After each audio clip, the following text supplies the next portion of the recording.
नमस्कार, आप देख रहे हैं न्यूज समय तक और मैं हूं आपके साथ अमन त्रिवेदी। आइए नजर डालते हैं आज की ताजा खबरों पर। चलिए जानते हैं आज के देश और दुनिया की सिलेक्टेड काम की और महत्वपूर्ण 50 बड़ी खबरों को सिर्फ 10 मिनट में। पर अभी तक आपने इस वीडियो को लाइक नहीं किया तो लाइक कर दीजिए।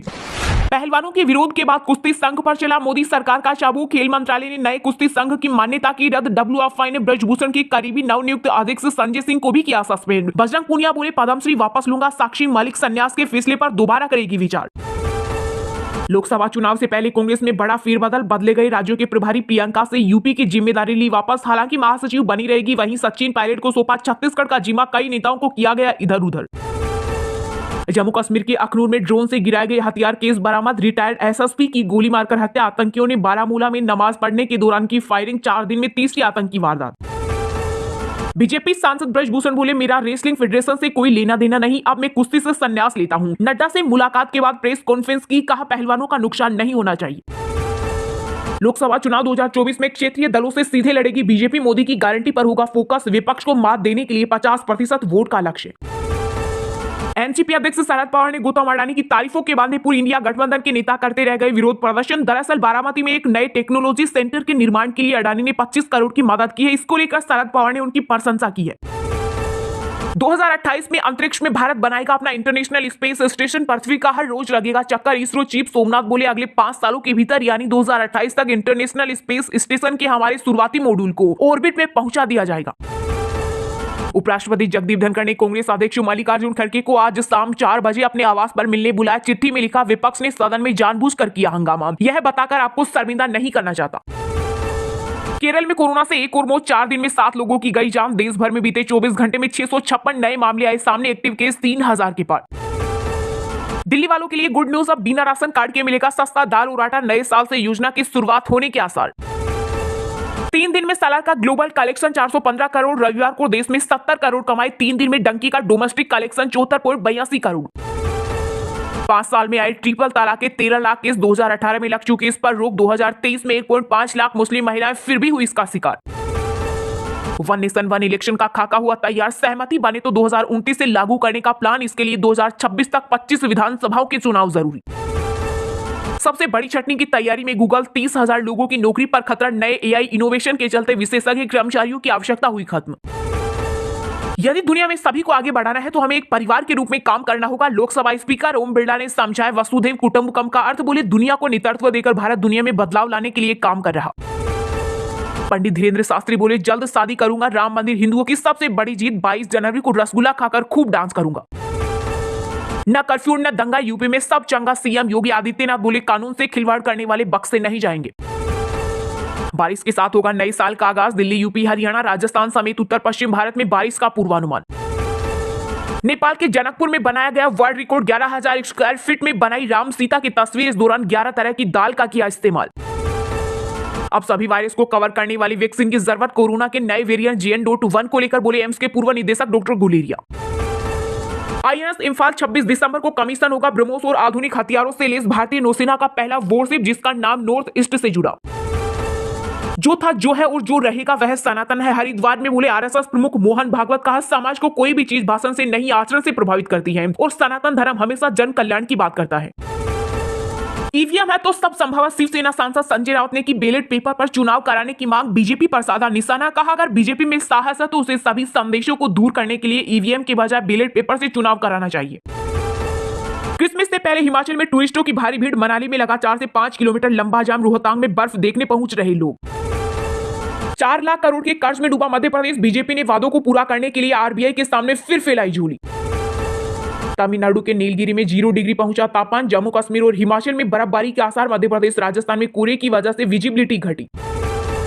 24 घंटे में भारतीय चालक दलों वाले जहाज पर हुआ दूसरा ड्रोन हमला। लाल सागर में तिरंगा लगे सीप MV साई बाबा को बनाए निशाना। अमेरिका का दावा भारत आ रहे जहाज पर ईरानी ड्रोन से हुआ हमला।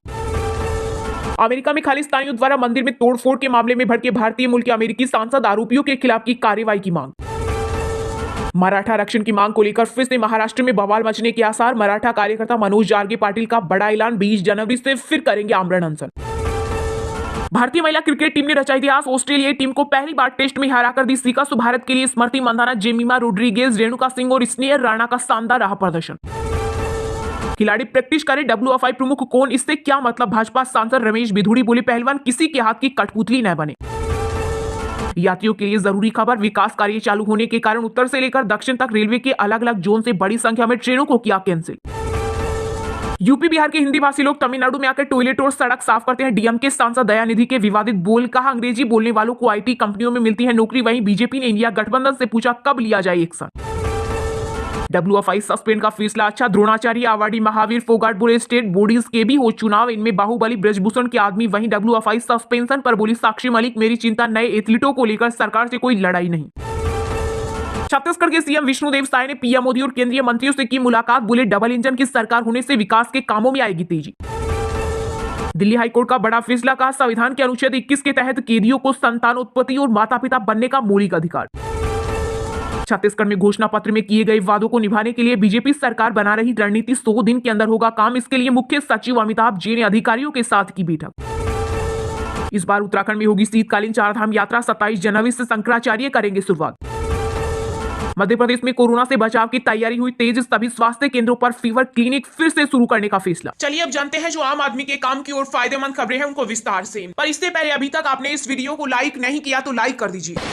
पहलवानों के विरोध के बाद कुश्ती संघ पर चला सरकार का चाबू, खेल मंत्रालय ने नए कुश्ती संघ की मान्यता की रद्द। WFI ने ब्रजभूषण के करीबी नवनियुक्त अध्यक्ष संजय सिंह को भी किया सस्पेंड। बजरंग बोले पद्मश्री वापस लूंगा। साक्षी मलिक संन्यास के फैसले पर दोबारा करेगी विचार। जी हां, पिछले 11 महीने से विवादों में घिरी रेसलिंग फेडरेशन ऑफ इंडिया की नई बॉडी को खेल मंत्रालय ने सस्पेंड कर दिया है, जिसके बाद भारतीय कुश्ती संघ के नए अध्यक्ष संजय सिंह और उनकी पूरी टीम सस्पेंड कर दी गई है। 4 दिन पहले 21 दिसंबर को ही WFI के चुनाव हुए थे, जिसमें भाजपा सांसद ब्रजभूषण शरण सिंह के करीबी संजय सिंह नए प्रेसिडेंट बने थे। कुश्ती संघ के लिए हुए चुनाव में उन्हें 47 में से 40 वोट मिले थे, जबकि उनकी प्रतिद्वंदी और कॉमनवेल्थ गेम्स में स्वर्ण पदक विजेता अनीता शोरना को सिर्फ 7 वोट मिले थे। खेल मंत्रालय के इस फैसले पर साक्षी मलिक की मां कशना मलिक ने खुशी जताई। उन्होंने कहा मेरी बेटी कुश्ती से संन्यास के फैसले पर दोबारा विचार करेगी। इसके अलावा प्रधानमंत्री के घर के बाहर फुटपाथ पर पद्मश्री रखकर आए पहलवान बजरंग पुनिया ने भी सम्मान वापस लेने की बात कही है। दरअसल नए कुश्ती संघ ने हाल ही में जूनियर नेशनल चैंपियनशिप गोंडा में कराने का ऐलान किया था। खेल मंत्रालय की ओर से कहा गया है कि यह फैसला WFI के संविधान के प्रावधानों का पालन किए बिना किया गया था। खेल मंत्रालय ने बयान में कहा कि WFI के नव निर्वाचित कार्यकारी निकाय द्वारा लिए गए फैसले WFI के प्रावधानों और नेशनल स्पोर्ट्स डेवलपमेंट कोड का उल्लंघन है। ऐसे फैसले कार्यकारी समिति द्वारा लिए जाते हैं, जिसके समक्ष एजेंडे को विचार के लिए रखा जाना जरूरी होता है। खेल मंत्रालय के WFI की नई टीम पर कार्रवाई के पीछे इसी को वजह माना जा रहा है। खेल मंत्रालय ने कहा ऐसा लगता है कि नया कुश्ती संघ खेल संहिता की अनदेखी करते हुए पूरी तरह से पिछले पदाधिकारियों के नियंत्रण में है। फेडरेशन का कामकाज पूर्व पदाधिकारियों द्वारा नियंत्रित परिसर से चलाया जा रहा है।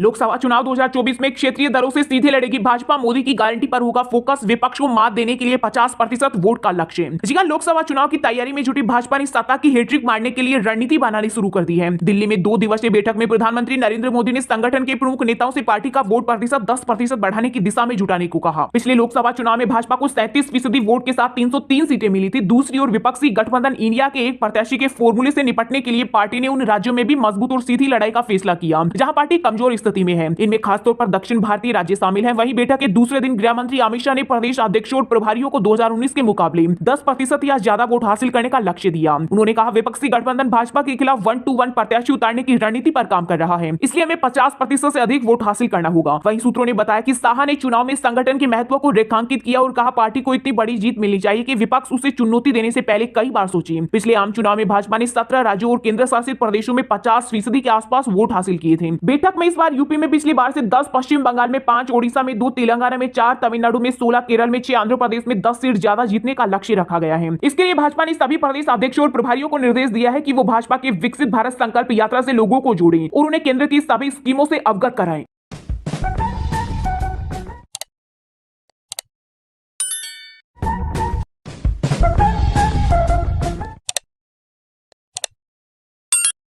फिलहाल खबर में इतना ही। तब तक के लिए देखते रहिएगा न्यूज समय तक और दीजिए यानी हमें यानी कि अमन त्रिवेदी को इजाजत। नमस्कार।